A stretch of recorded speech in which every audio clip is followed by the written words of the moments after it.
Tamil Junior, November 1983. Get ready. 10 seconds.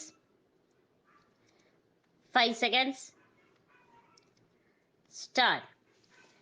தலைவர் அவர்களே, நண்பர்களே, உங்கள் அனைவரையும் தமிழ்நாடு அரசாங்கத்தின் சார்பிலேயும் தமிழ்நாட்டு மக்களின் சார்பிலேயும் வரவேற்பதில் நான் மிகுந்த மகிழ்ச்சி அடைகிறேன். பழமையானதும் வரலாற்று புகழ் பெற்றதும் தமிழ்நாட்டின் தலைநகராக விளங்குவதுமாகிய சென்னை மாநகரத்திலே இந்த மகாநாடு இரண்டாவது முறையாக நடைபெறுகிறது. சென்னையில் இந்த மகாநாட்டை வைத்துக்கொள்ளுமாறு நாங்கள் விடுத்த அழைப்பை ஏற்றுக்கொண்டதற்காக மகாநாட்டின் தலைவர் அவர்களுக்கு என் நன்றியை தெரிவித்துக் கொள்கிறேன்.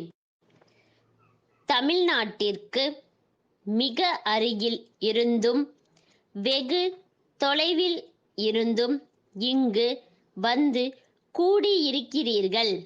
நீங்கள் தங்குவதற்கு வேண்டிய வசதிகள் அனைத்தையும் நாங்கள் செய்திருக்கிறோம்.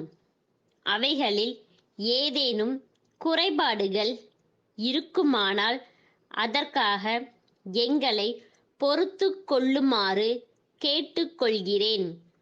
50 ஆண்டுகள் என்பது ஒரு மனிதனுடைய வாழ்க்கையில் குறைந்த அளவாக தோன்றலாம்.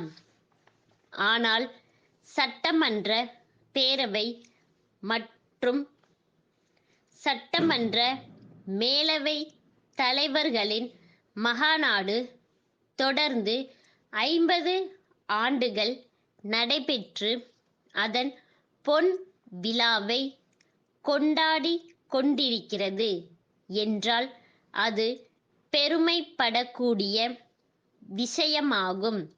இந்தியா ஒரு பெரிய ஜனநாயக நாடு என்பதை சொல்ல வேண்டிய அவசியமில்லை.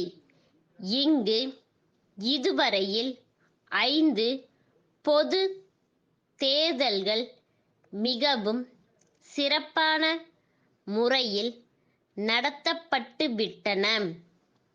மக்களுடைய முன்னேற்றத்திற்கும் நல்வாழ்வுக்கும் தேவைப்படுகின்ற கொள்கைகளையும் திட்டங்களையும் வகுக்குகின்ற இடமாக சட்டமன்றங்கள் திகழ்கின்றன. சட்டமன்றங்களில் பணியாற்றும் உறுப்பினர்களின் உரிமைகளை பாதுகாக்க வேண்டும். இதில் அவை தலைவர்களின் பணி மிகவும் முக்கியமான பங்கை வகிக்கிறது.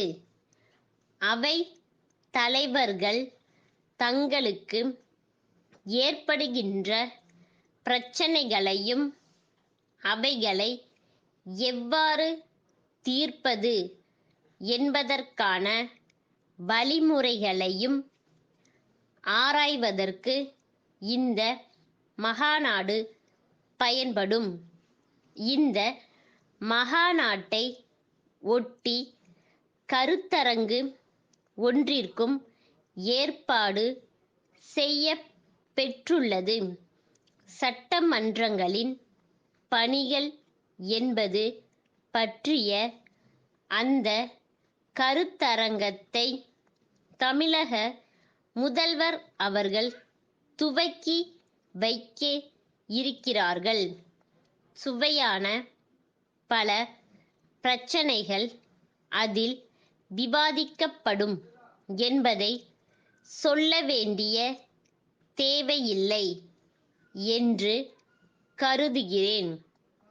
மகாநாடு வெற்றி பெறுவதற்காக உழைத்த எல்லா அதிகாரிகளுக்கும் ஊழியர்களுக்கும் நன்றியை தெரிவித்துக் கொண்டு எனது உரையை முடித்துக் கொள்கிறேன். வணக்கம்.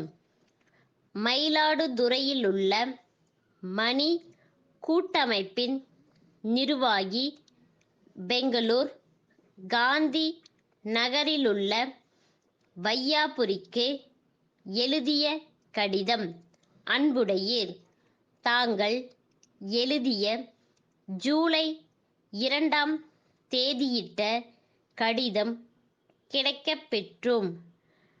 அலுவலகத்திலும் வீட்டிலும் பயன்படுத்துவதற்கு ஏற்ற வகையில் கருங்காலி மரத்தினால் செய்யப்பட்ட 1000 மேசைகளும் மெத்தையுடன் கூடிய 500 நாற்காலிகளும் தேவை என்று தெரிவித்து அதற்குரிய விலை புள்ளியை அனுப்புமாறு கேட்டிருக்கிறீர்கள்.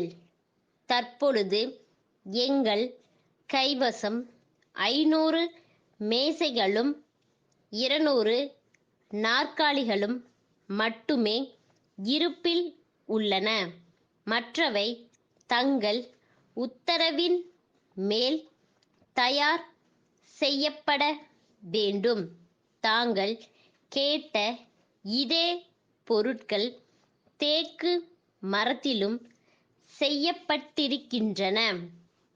தேக்கு மரத்தால் செய்யப்பட்ட பொருட்களின் விலை கருங்காலி மரத்தால் செய்யப்பட்ட பொருட்களின் விலையை விட குறைவாக இருக்கும். இவற்றிற்கான விலை பட்டியலை இத்துடன் அனுப்பி இருக்கிறேன். தங்கள் நம்பிக்கையுள்ள ஸ்டாப்.